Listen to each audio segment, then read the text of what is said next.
أعوذ بالله من الشيطان الرجيم. بسم الله الرحمن الرحيم.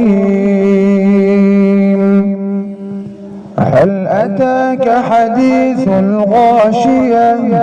وجوه يومئذ خاشعة عاملة ناصبة تصلى نارا حامية تسقى من عين آنية ليس لهم طعام إلا من ضريع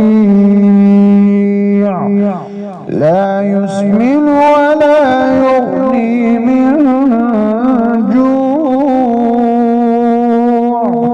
وجوه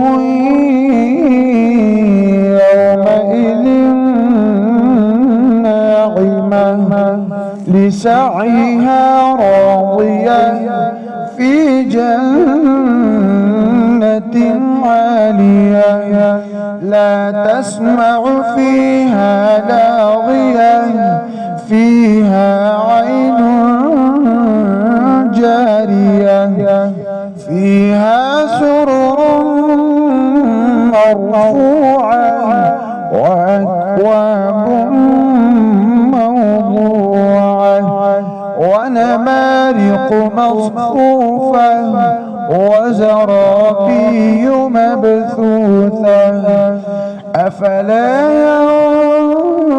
ينظرون إلى الإبل كيف خلقت وإلى السماء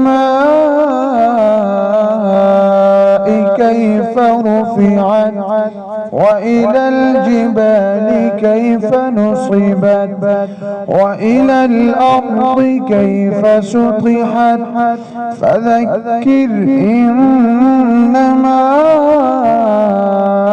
أنت مذكر لست عليهم بمسيطر إلا من تولى وكفر فيعذبه الله العذاب الأكبر إن إلينا